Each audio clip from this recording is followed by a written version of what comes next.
This is this passage about the 10 lepers who came to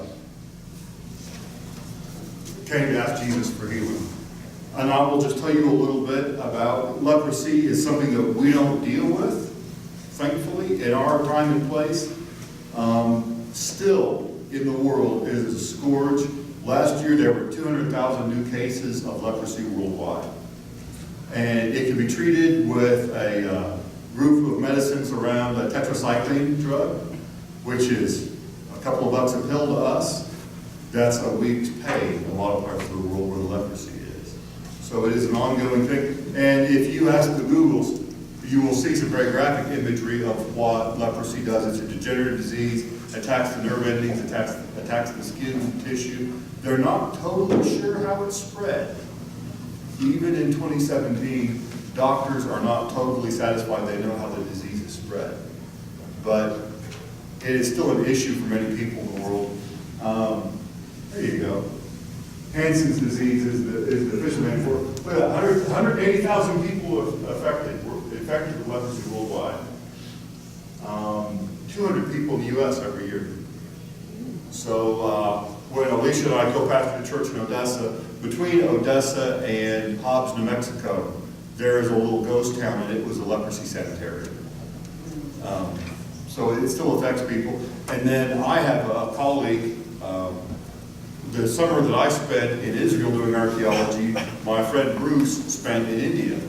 And he told about walking through a town and drinking from the city well. And then he noticed all the people running for their doors. And mothers grabbing their children, just like in the movies, is what Bruce would say, just like in the movies, grabbing their kids and slamming the doors.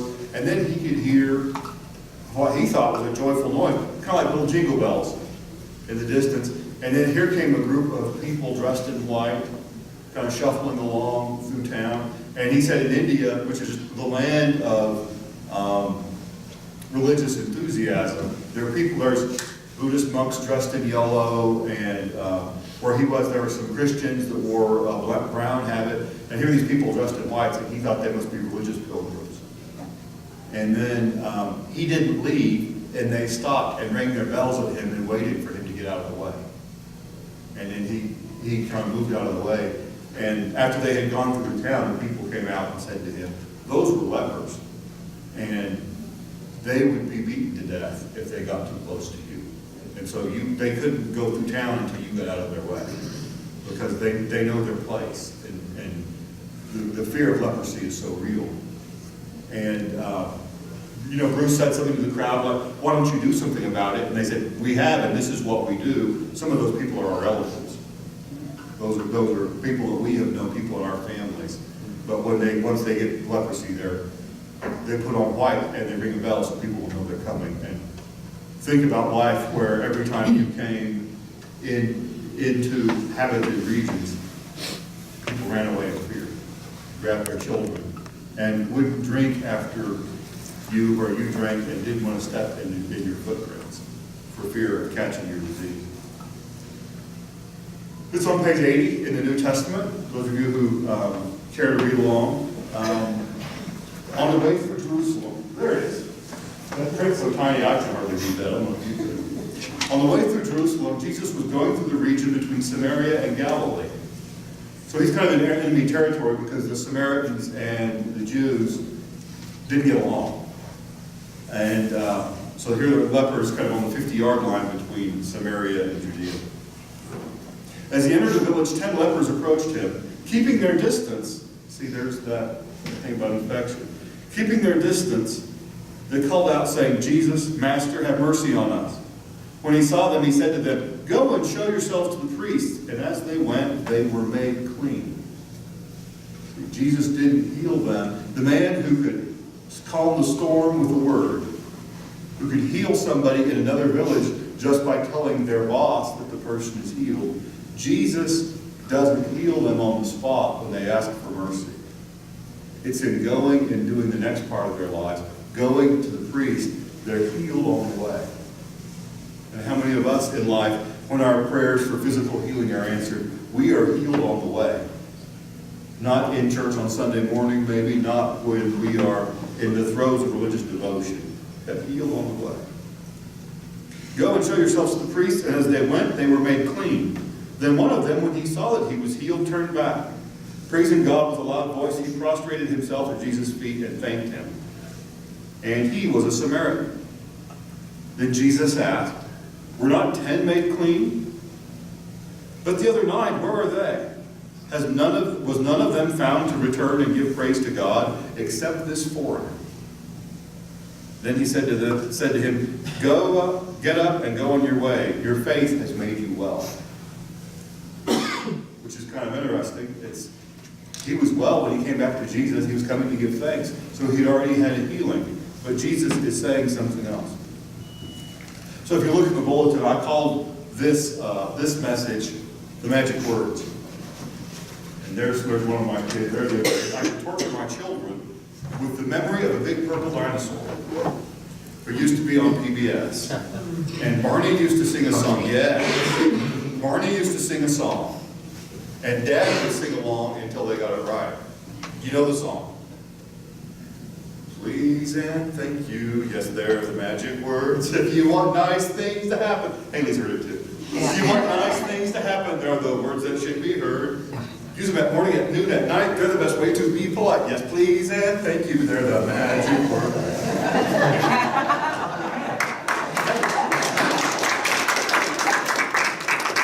There's a second verse. Your parents know that song too. Parents of a certain age have got that song memorized. But it is the truth. Please and thank you are the magic words. And you have to say those words because Mom and Dad aren't psychic. You need to tell people or they won't know whether you're happy or not. As a matter of fact, if you don't tell people, you won't know whether you're happy or not. Amen. Part of having an attitude of gratitude is speaking the words. It's not enough to just beam pleasant thoughts at somebody, just beam gratitude at somebody. You are what you say in so many ways. And so saying you're thankful helps you to become thankful.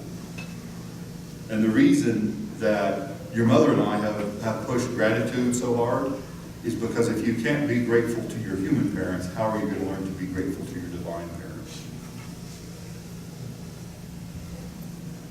The fellow comes back to say thank you to Jesus. See, for the other 9, they got healed of leprosy. That's the biggest thing that's going to happen in their lives, and that's the end of their story. That's happily ever after for them.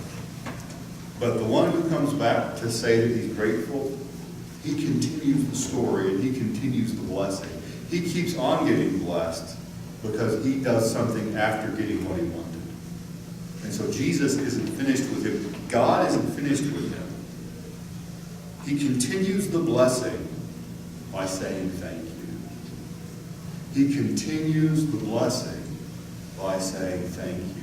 And the congregation said it with the preacher. He continues the blessing by saying thank you.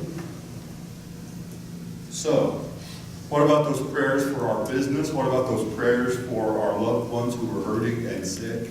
We continue the blessing by saying thank you. The prayers get answered.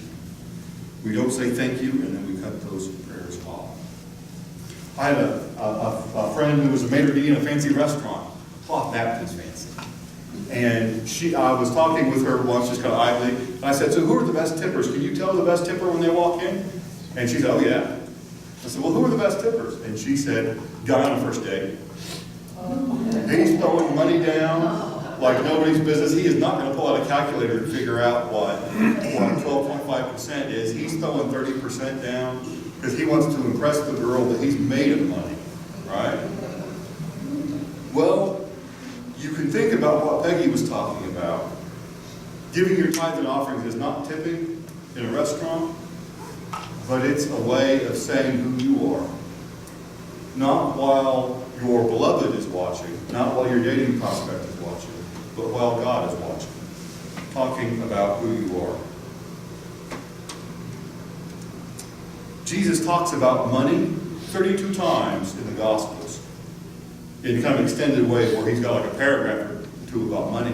There's 32 times in the Gospels where Jesus talks about money. There's 16 where he talks about love. And almost every one of those love, he's talking about money on his way to talking about love. So why does Jesus, you don't expect that, why does Jesus talk about money more than he talks about love? Because he knows us, that's why. He knows that we're not made of money, but we wish we were. God knows us exactly. And so he talks about money so that you can begin to learn about love because of what you already know about money. We've got an attitude about money in the church. There's an old joke from my seminary days, I think it's at least 100 years old. What's the difference between a disciple preacher and a Baptist preacher? Well, if you ask a Baptist preacher for $50, he'll say, let's pray about it. And if you ask a disciple preacher to pray with you, they'll give you $50. We've got a bad attitude about money, and we're not real about money. The truth is, our offerings and our plans, not just giving God our table scraps with whatever changes in our pockets, but our plan to give money to the church, to the work of God, is our way of inviting God into that part of our lives. So we don't ever talk about money. We don't ever grow up understanding money. You know, Alicia and I are so different. She talks about when we were first married and having checkbook battles, as young couples do. She said, well, I just never had that attitude about money. And she said, I never knew what my parents had in their bank account. And I said, see, I was raised different. I distinctly my mom saying, Joe, there's $37 left in the bank account. If you get a bicycle and buy school clothes and buy school lunches with $37 before the first month, have at it, kid. And so I knew exactly what the limits were because I grew up in a family that talked about it. If we don't ever talk about our money with God, that's a whole section of our life that we're not asking God to enter into. A whole section of our lives where we're saying, no, I got this, I don't need your help with this.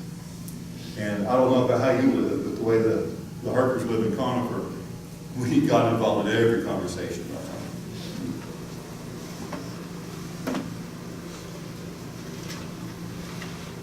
There is a moment where the little one recognizes what the big one has done.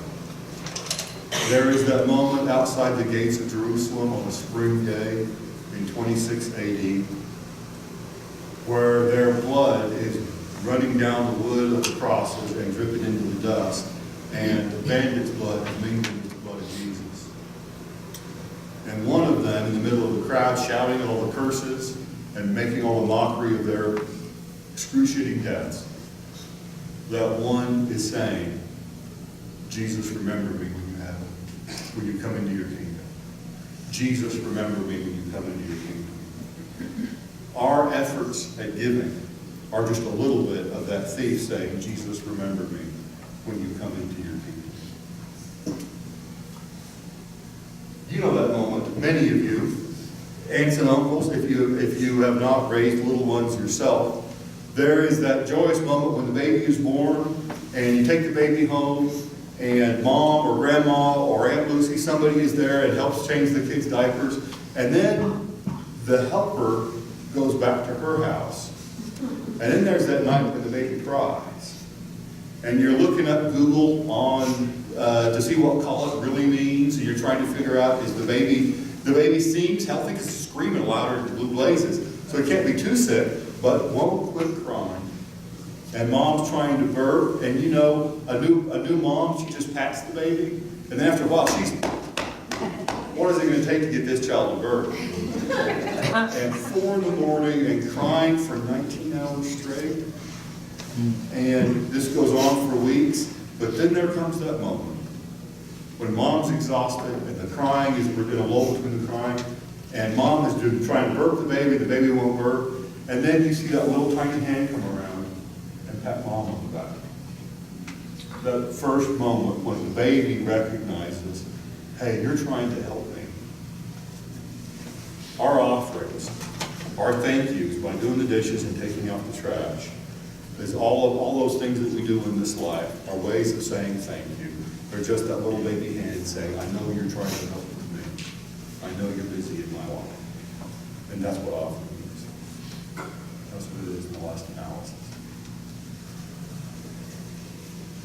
And thanks be to God for the blessings that He's given us that we think are automatic. He's done such an incredible job of blessing us. I've lost my bulletin.